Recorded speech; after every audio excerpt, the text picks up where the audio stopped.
Hey, good afternoon. This is Richard Hsu, host of Hsu Untied. Today, I'm very pleased to have with me as my guest Nick Khadder, who's the general counsel of CooperCompanies. Nick, welcome to the program. Thanks. Pleased to be here. Well, Nick, I've known of you for a long time, so it's very nice for you to finally join me on my program. Perhaps let me just start by asking you kind of why you went to law school in the first place. I was one of those kids who kind of went straight through, and I went in as an undergraduate. I got a liberal arts major, and and I knew I was pretty good at writing, and I knew I was pretty good at sort of analytical thinking, my undergraduate experience. And so I was thinking about, well, how can I make some money? And I think starting around sophomore year in college, I thought, oh, maybe I'll apply to law school, and I bet I'd be pretty good as a lawyer. Did you have And any that's kind idea? of, yeah, Did you have any idea what kind of law you were going to practice? no, none whatsoever. I was a very, I would say, naive law student when I first started. I came in sort of with this general idea of what law practice might be, from TV, and I didn't really, honestly, I was naive in finance too. I mean, I ended up being a pretty sort of corporate. I mean, I am a corporate lawyer, Yeah. and I didn't really know what that meant. I wasn't particularly interested in the stock market. Hmm. I was a like I said, a fairly naive law student, but I came in, and one thing I was right about was I did take to it well. Like the classes made sense to me. I enjoyed them, particularly as I got a little more comfortable, developed a little more self-confidence, and understood that I could be in that room with the other prospective lawyers, and could hold my own, even though I was younger than many of them and didn't really know what I was talking about in the beginning. Hmm. So How did you decide on becoming a corporate transactional lawyer? Did you look into litigation? Did you try that at all? I did. I would say I started in law school. I was probably more focused on litigation. Hmm. I mean, that's sort of natural. I think in law schools, the way the curriculum is often built is kind of pretty litigation or legal proceedings heavy. Yeah. And that's the part that most people think of when they think about being a lawyer. So, I did appellate advocacy, and did pretty well in that. And, um, I wrote, I also got interested in IP law, and a little bit, and sort of wrote for the Berkeley Technology Law Journal. Um, but some of it was just practicality. When I was looking for a job, I was one of, as you would have inferred from my prior comments, I was probably one of the less experienced Hmm. people, and a lot of people had some paralegal experience, or at least some exposure to the legal industry before they started applying to jobs. So I went in as just basically a person who'd been a student his whole life, applying to these jobs at big law firms and hoping I'd get an offer. And the offers were more plentiful at that time. I graduated in '98 for a corporate practice, because the dot-com boom was going or getting Yeah. started, and they needed people to do the corporate work. And I guess what appealed to me about it when I thought about it, it was similar to IP in this way, I guess, a little bit, in that it was more transactional focus, a little bit less adversarial. Hmm. I would not consider myself a particularly adversarial person.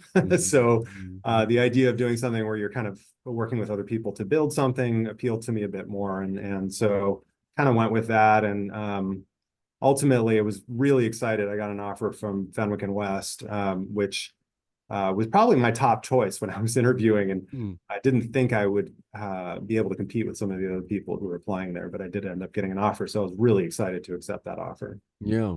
And I take it you loved it from the beginning. I mean, you liked corporate law. It was just what you hoped. Well, I mean, I don't think I really knew what corporate law meant until I Yeah. started at Fenwick. I would say that I liked practicing corporate law, um, but it's a hard practice. It's a lot of hours, as Yeah. anybody who's done it knows. And it was so much more immersive than I ever imagined in terms of how it consumed my life. Mhm. You hear the stories about how you have to work hard to be at a law firm, but as a person who's only ever been a student in his life, I mean, I'd had part-time jobs, or short-term jobs. I didn't really understand that what that meant as a highly paid exempt employee, that you know you join a corporate. This is not just true for lawyers. I think it's true for any sort of professional position in a corporation, Mhm. or in a company that serves corporations. You are fully engaged. It's like, that's your life, Yeah. Yeah. especially as a junior person trying to prove yourself. Yeah. And that was an adjustment for me. I don't think it was easy for me. Mm. I Mhm. remember feeling quite stressed by the idea that on a Thursday, I go to work and I get staffed on an IPO, and at 3 in the morning, I'm still at the printer, and I had no idea that would happen in the morning. Ring. That was within the first 2 weeks starting there. Wow. So that was that that was a little surprising to me. I adjusted like everybody does, but it took some time. But I did have in the back of my mind that maybe that sort of billable hour lifestyle was not something I wanted indefinitely. Mm-hmm. So Well, I was just going to ask you, like, did you have any second thoughts about picking the law career at that point or during that time? not really. I guess my personality is that I really like to see things through and be successful in them. And Mm-hmm. so it was so early, I knew that I had to give it a real strong chance. And, I'd always conducted myself as if I was going to be a partner. And that was really important to me. So, even, and that, when it's a hard thing that you're doing and you're not totally sure if it's the right thing, that can be hard. But I always force myself to behave that way. And over time you kind of get used to it, and I got to the point where I had respect in the firm and a little more control over my schedule, and all those sorts of things made the job easier and more fun. And so I would say I was enjoying it more by the time I finally got prospects to go in-house. Well, how did that come about? I mean, was that something you were looking for? Did the present opportunity present itself? Were they a client? How did the in-house opportunity come about? In my case, it was I had a colleague once who referred to it as career hygiene. I always kind of kept an eye out for other opportunities at that Mhm. stage of my career. And so I think I was talking to somebody at Robert Half International, Robert Half Legal, actually. And this opportunity at Protiviti came up. It was that's a consulting firm. And they needed an in-house lawyer to supplement their contracting practice, a little outside of what I'd been doing, but it was intriguing enough to me. And those kinds of opportunities were not that frequent for corporate lawyers. So at least in the time I was looking. And so I did talk to the general counsel of Protiviti at the time, and hit it off really well. So for me, a large part of what's informed my decisions to change jobs has been whether I liked the people I was talking to and felt like I could work with them, and was excited about that idea of working with them. So in that case, it was very much that. That makes sense. Well, did you like in-house? I mean, it's very different from being a law firm. Did you like it right away, or did it take some adjustment?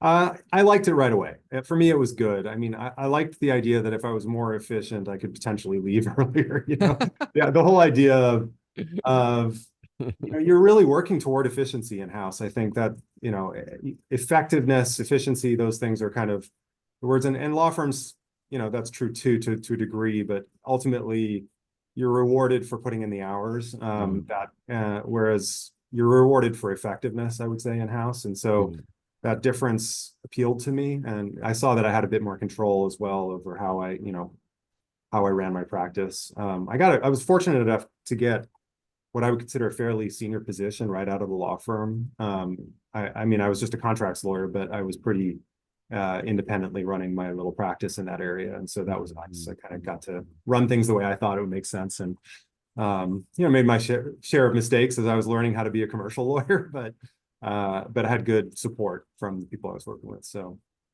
How about working more closely with the business side? Some lawyers really like that. Some lawyers don't. it has its pluses and minuses. I would say mostly I enjoy it because you're so much closer to the outcome for the business's success is your success. You kind of think differently about it. And much less of the sort of pitching something back over the fence, and then, okay, the business has got it, that my client's got it now, and they can go run with it, and they'll come back to me if there's a problem. It's really much more of an ownership thing. You become part of the team that's trying to make this business successful. And that mindset shift for me was a very good thing. There are complications, though, working in a business. In a small department, you don't have that many other lawyers, or maybe nobody in many cases, to talk to if you have questions or uncertainty or whatever. You have law firms to rely on in that situation, but it's not quite the same as walking over to a partner's office and sort of bouncing ideas around with them. But for that reason, I've always valued really good relationships with the law firm partners I work with in my career. Yeah. And there is the inherent sort of, you're working for your client in both senses of being a lawyer and being their employee. And so, I think it's important to pick the right people to work with in that case, because there's arguably some conflict inherent in that relationship. So it's really important. I found it very important to feel like I can trust my boss and the boss's boss and the business people I'm working with, that, you know, in an in-house job. Yeah. Well, that brings me to the next question, which is, I know you've moved to a few different places, you know, and one question that comes up a lot in me talking to people is kind of, how do you know when's the right time to move? Is it always just because it's the good opportunity, or do you reach a point where you know you need to move and do something else? Or maybe maybe draw a couple examples on how you kind of knew when the right moment to move was. Yeah, I mean, in my case, it's interesting. In a couple cases, it was because an opportunity came along that I really wanted to take advantage of. Mm-hmm. And maybe it was a step change in level or the type of business was very appealing, or the success of the business I was looking at, or the prospect. And in some cases, it's because the company I was working for, I just didn't see myself staying with them long term anymore. And it gets hard to reconcile, you know, giving your best, because you know, I think most lawyers would say this: they want to give their best to whoever they're working for. We're all type A. We all want to be high achievers, right? So it's hard to maintain that if you don't see yourself having a long future with some company, or a future. So where companies were considering selling themselves, or new ownership was coming in, and maybe the type of practice, et cetera, was going to be different. That can also drive at least the urge to pop your head up and look around and see what else is there. And so in a couple cases, that was what happened for me. And in some cases, it was because there was a really great opportunity that I just couldn't turn down. Yeah. Came along. How about this most recent place you're at, CooperCompanies? Was that one of those? Definitely one that I was extremely excited to get. It was a step change in my career, because though I'd been a general counsel of public companies for quite some time, Cooper's a much bigger company than anyone I'd worked for at that level before. One of my prior companies was close in size, but I was not the general counsel. So this was an opportunity to come into a larger public company. We have, you know, close to 16,000 employees. It's just kind of cool to come into a company that's been successful. And the most exciting thing about this is it blends some elements of what's made me excited about companies in the past. Sort of a clear growth trajectory, some excitement about where the business is going, along with very strong financial picture. So that's been nice. Yeah. Well, you've obviously had a very successful in-house career. Would you ever consider going back to a law firm? It's an interesting question. I don't think so. I think going in as a much more senior person, it could be pretty interesting, but I don't know. I mean, I've trained myself now for so many years to be an in-house lawyer, and I've been doing it much longer than I was a law firm lawyer. So I don't know. I think it would be relearning how to be a law firm lawyer. So it's hard for me to get my head in that space, you know, of having to go back and really kind of rethink about how to do what I do, you know? Yeah. Would you ever consider actually doing a non-lawyer job? Do you see that as a possibility, maybe being a board member or something like that? Yeah, I mean, I think board members, becoming a board member or serving as a director at some point would be interesting. I think lawyers are probably a little bit less in demand, is my perception these days, than some other skill sets. A lot of it may be a little myopic though, because it's the companies I'm coming from, but you know, a lot of people are looking for operational experience, or, you know, in the life sciences world, some industry specific experience. Retired CEOs are very in demand. Yeah. But yeah, I mean, I think that if it swings back around to you know, or some companies looking for more of a governance type, then certainly I could add some value there, I think. So and that'd be fun. And then in terms of other types of jobs, you know, I'm passionate about playing music, and my family is into music, and so it's not a job so much, but more of just sort of a fun thing to be more involved in the music world would be fun for me. Yeah. Well, Nick, this has been a fascinating conversation. I really appreciate your taking the time and sharing your career path. If you do end up becoming like a rock musician one day, please come back and tell me about it. I will do that. Thank you very much. This is Richard Hsu and Nick Khadder. Thanks.